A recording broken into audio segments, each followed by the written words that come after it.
Hello and welcome to our first editing tutorial. So we're going to take this image and when we're done, we're going to make it pop. So if you're ready to get started, go ahead and open up this image from your Section 2 folder. I'm going to go ahead and delete this layer so we both have the same amount of layers. So let's go ahead and get started by applying our first editing tool, which is going to be the Levels tool. So let's go up to Image and select Adjustments and then select Levels. So this is our Levels tool and this is what we're going to use to make it pop. Now there's a lot of information going on right now and we're not going to go over all of this information right now. We will explore the Levels tool in more detail later on in the class. I just want to get you up and running in editing your images now versus waiting hours and hours from now until you get to that particular lesson. So this particular image is flat overall.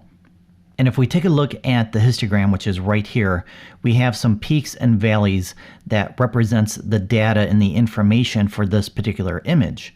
Now, if you're familiar with histograms because you've done some photography before, then you may be partly familiar with histograms already. If not, don't worry, we're going to talk about histograms in more detail later on in the course.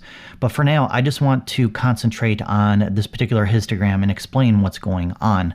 So in general, in most situations, you want the data of your histogram to go from the far left to the far right.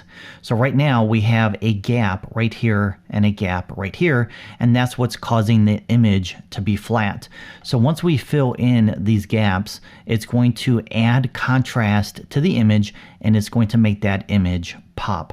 So anytime you see a gap in your histogram, you will then know that information is missing and you can increase the contrast to make it pop by filling in those gaps. Now, different parts of this histogram represent different parts of our images.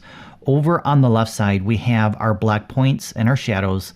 In the middle, we have our midtones. And then on the right, we have our highlights and our white points. So I'm throwing out a lot of terms right now that you may not be familiar with, and you may want to check out the Photoshop Essentials guide included with this class in order to learn those terms, because I do have a lot of digital terms you're going to need to know as an artist, as a digital artist, and I put together a list of those so you can learn those terms throughout the course or learn them now as you progress through the course. So go ahead and check that out. So the easiest way to fill in the gaps is to take this icon and move it to the right, and this one on this side, move it to the left.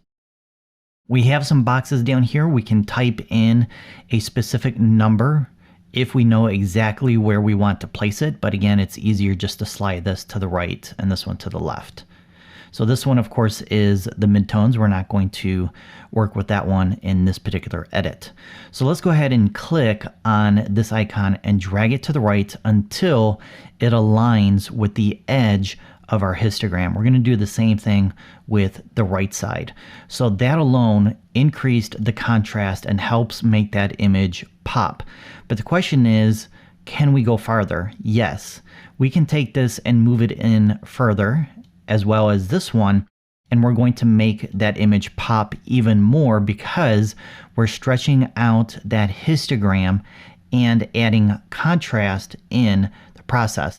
Now, right now you can't see that histogram being stretched from edge to edge, but when you click OK and then you come back to this particular tool, the histogram is going to look different because it will then be stretched from left to right.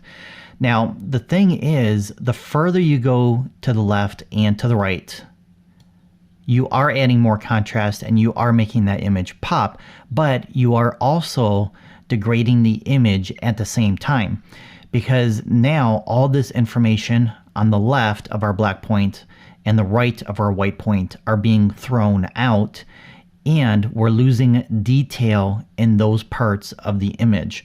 So you don't want to go too far, especially when you're doing portraits, because if you do go too far with portraits, it's going to look unnatural because the contrast is going to be too much for a portrait. But for landscape photos, I don't mind clipping some data. Now, in this case, I'm not happy with the black point where it is right now. I would rather have this down here to the edge of the histogram, as well as the white I'm going to move over just a little bit as well. Now, I am clipping data in the highlights right now, but that's okay. I don't mind losing data in the highlights, which is the edge of these waves right here, all this white. That's the highlights. So I don't mind losing data and information right there. Now, the other thing is, it's a personal preference. Maybe you prefer a more contrasty image. That's entirely up to you. So there's no right or wrong answer for filling in the gap. But personally, I prefer a more natural, classic type of edit, and I don't want to over edit by adding too much contrast and taking the risk of losing too much detail. So this is something that you're going to have to practice with your own images to find out your own personal style and what you like to do for your edits. All right, so let's go ahead and click OK to apply our edit. And now what I want you to do is I want you to keep this image open so that we can use it for the next lesson. We're going to retouch this image by removing some things from the image, and you're going to learn how to do that in the next lesson. So if you're ready for that, let's do it.